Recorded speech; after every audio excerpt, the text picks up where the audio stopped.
Hello friend, good evening.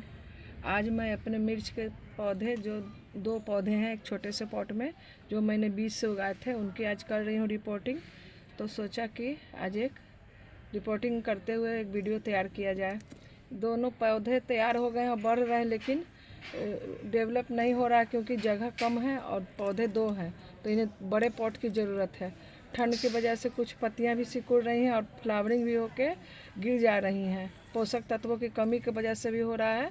तो आज मैं इन्हें बड़ा पॉट, देखिए 12 इंच के ग्रो बैग में 2 हैं, तो मैं इसमें दोनों पौधे लगाऊंगी और इसको रिपोर्टिंग करते हुए मैं आपसे साझा करूंगी। तो मैं इन्हें लगा रही हूँ। ये ग्रो बैग में मैंने जैसे कि पहले भी आपको अपने वीडियो में दिखाया है कि मैं नीचे किचन वेस्ट और गार्डन सॉइल से भर के कोई भी ग्रो बैग पहले से रेडी रखती हूँ, ताकि जो किचन वेस्ट की गर्मी होती है वो नॉर्मल हो जाए, हीट जनरेट ना करे। तो इसमें मैंने पहले से भर रखा है, ऐसे बैग तैयार करके मैं रखती हूँ।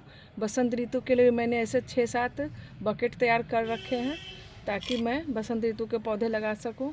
देखिए इसमें मैं क्या क्या मिलाऊंगी। नीचे तो ये कंपोस्ट और मिट्टी है ही, लेकिन अभी इसमें मिलाने के लिए मैंने क्या क्या रखे हैं। ये वर्मी कंपोस्ट और लीफ कंपोस्ट जो घर से मैंने बनाया है, लीफ कंपोस्ट वो मिक्स है इसमें, और वर्मी कंपोस्ट है। देखिए ये है वर्मी कंपोस्ट जो मैंने बनाए हैं, और लीफ कंपोस्ट जो घर में बनाए हैं। ये वुड ऐश है, लकड़ी की राख, ये नीम की खली है, ये थोड़ा सा साफ फंगिसाइड, क्योंकि थोड़ा फंगिसाइड देना ज़रूरी है। ये थोड़ी सी सरसों की खली है, और ये एप्सम सॉल्ट है, क्योंकि रिपोर्टिंग के बाद तो पौधे शौक में जाते ही हैं। एप्सम सॉल्ट है, और ये है सीबीड थोड़ा सा मिला रही हूँ, ताकि फ्लावरिंग तो इसमें भी होती है, तो प्रोसेस तो फ्लावरिंग वाला ही चलेगा, क्योंकि फ्लावरिंग से ही फ्रूटिंग में कन्वर्ट होते हैं। ये तो खुद से पॉलिनेट हो जाते हैं और खुद से तैयार हो जाते हैं। तो ये सारी चीज़ें मैं इसमें मिला के और इनका आज रिपोर्टिंग करूँगी। तो पहले मैं इन्हें पॉट से बाहर निकालती हूँ, आपको दिखाती हूँ। पॉट से बाहर निकाल के दिखाती हूँ। उसके बाद में मैं फिर इन्हें इस पॉट में लगाऊंगी, बड़े वाले पॉट में। इसके रूट को मैं डिस्टर्ब नहीं करूँगी। इसको हल्के हाथों से रूट को डिस्टर्ब नहीं करना है, क्योंकि रूट डिस्टर्ब होगा तो हो सकता है कि पौधे मर जाए। इसलिए मैं साइड से, देखिए इन्हें साइड से ऐसे करके निकाल रही हूँ। निकालने के बाद मैं इन्हें हल्का सा टैप करके बाहर करूँगी।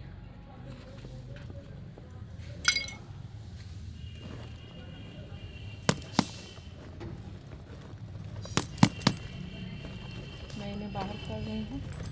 बहुत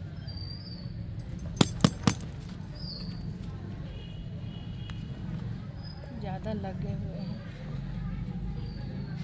इन्हें रिपोर्टिंग पहले ही चाहिए था, लेकिन मैं बिजी थी, इस कारण से मैं इन्हें रिपोर्ट नहीं कर सकी। तो थोड़ा सा ये ज़्यादा जम गए, और मैं इन्हें ज़्यादा छेड़छाड़ के नहीं निकालना चाहती हूँ। फिर भी देखिए निकल गया। ये देखिए रूट बॉल के साथ निकल गया। ये देखिए मेरे हाथ में आ गया। अब मैं इन्हें लगाऊंगी। थोड़ी सी मिट्टी बाहर कर देती हूँ। इसी पॉट से जो मिट्टी गिरी है उसे मैं बाहर कर देती हूँ। उसके बाद मैं इन्हें लगाऊंगी। पहले मैं, चूँकि बहुत दिन से ये रखा हुआ था पॉट, तो पहले मैं इसमें नीचे पहले मैं फंगिसाइड डालूंगी, ताकि किसी तरह का फंगस न क्रिएट हो। फंगिसाइड डालने के बाद ही मैं इन्हें जैसे है वैसे ही रख दूंगी, उन्हें छेड़छाड़ नहीं करूंगी।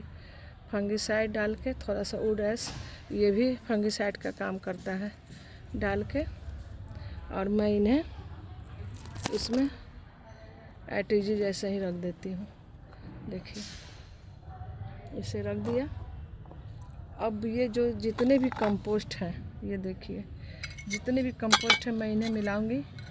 वर्मी कंपोस्ट, राख, नीम खली, सीबीड, एप्सम सॉल्ट और सरसों की खली, मैं इन्हें मिलाऊंगी।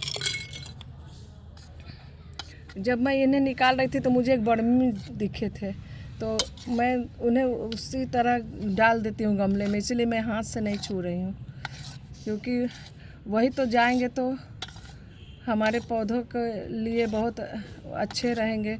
आपको तो पता है कि वर्मी कंपोस्ट हम लोग क्यों डालते हैं, अब तो किसी को इतना बताने की ज़रूरत नहीं, सब लोग जान गए हैं वर्मी क्या काम करते हैं, हमारे पौधे के जड़ों में कैसे पोषण तत्व को पहुंचाते हैं। अभी मिल नहीं रहा है, लगता है नीचे चला गया है। मैंने देखा है वर्मी था इसमें, एक ये मिला के हाथी से मिलाती हूँ। मैं दस्ताने नहीं पहनती हूँ, मैं हाथ से करने में ही विश्वास रखती हूँ। आपके हाथ का एक एनर्जी होता है ना जो पौधों में जाता है, तो मैं ये चीज़ मानती हूँ, इसलिए मैं ग्लव्स का इस्तेमाल बहुत कम करती हूँ।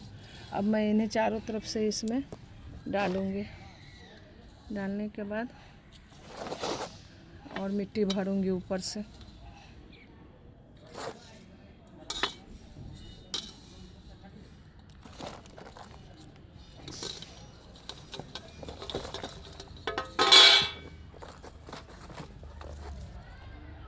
उसके बाद गार्डन सॉइल डालूँगी।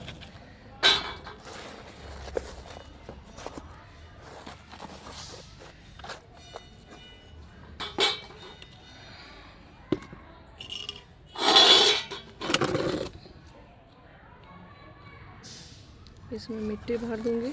अभी मिट्टी में बहुत नमी है तो पानी मैं अभी नहीं दूँगी, क्योंकि मिट्टी ऑलरेडी बहुत नम है और ठंडी का दिन है, इसलिए मैं अभी पानी नहीं दूँगी, सिर्फ मिट्टी भर के छोड़ दूँगी। खुद से बनाया हुआ मिट्टी लीप जो बनाती हूँ मैं, लीप सूखी हुई पत्तियों को डाल के, तो मेरे मिट्टी में पत्तियाँ रहती है सूखी हुई, जो नाइट्रोजन मुझे अलग से डालने की, नाइट्रोजन के लिए कुछ भी अलग से डालने की ज़रूरत नहीं होती है। बस इतना ही डाल दिया, और अभी मैं इसमें कुछ नहीं डालूँगी। अभी मैं इन्हें थोड़ा सा ऊपर से इनकी कटिंग करूँगी, क्योंकि ऐसे भी मिर्ची की पहली जो फूल होती है वो गिरती ही है, और ये बर्तन छोटा रहने के कारण अच्छे से फैल नहीं सका है, तो थोड़ा सा ये दिक्कत किया है।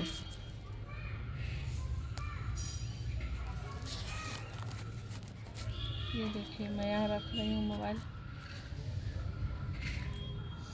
और मैं थोड़ा थोड़ा इनको काटती हूँ, इन्हें मैं काटूँगी ताकि ये अगली बार जब फ्लावरिंग करे तो अच्छे से करे, क्योंकि थोड़ा थोड़ा इनमें लीफ कर्ल भी लगता है कि हो गया है। तो उसके लिए भी मैंने कॉपर वाली छाछ का पानी रखा है, वो मैं डालूँगी, लेकिन अभी नहीं डालूँगी। अभी इसलिए नहीं डालूँगी कि अभी ये नम है, थोड़ी सी मिट्टी सूख जाएगी, धूप अच्छी निकलेगी तो मैं इसमें कॉपर वाली छाछ डाल दूँगी। फ्लावरिंग तो अच्छी हो रही है, फ्लावरिंग अच्छी हो रही है, देखिए फ्लावरिंग तो बहुत अच्छी हो रही है, लेकिन अभी मैंने हटा दिया है। और जब थोड़ी सी सूख जाएगी तो इसमें एक चीज़ और करूँगी, वो मैं आपको दिखाती हूँ। इसको साइड करके, ये है ऑक्सीजन पेरोक्साइड 6%, ऑक्सीजन पेरोक्साइड 6%। इसको मैं मात्र 6-7 बूंद आधे जग पानी में लेके मैं इनमें डालूँगी, इनके जड़ों में, ताकि पौधे अगर शौक में चले गए हैं तो सही रहे।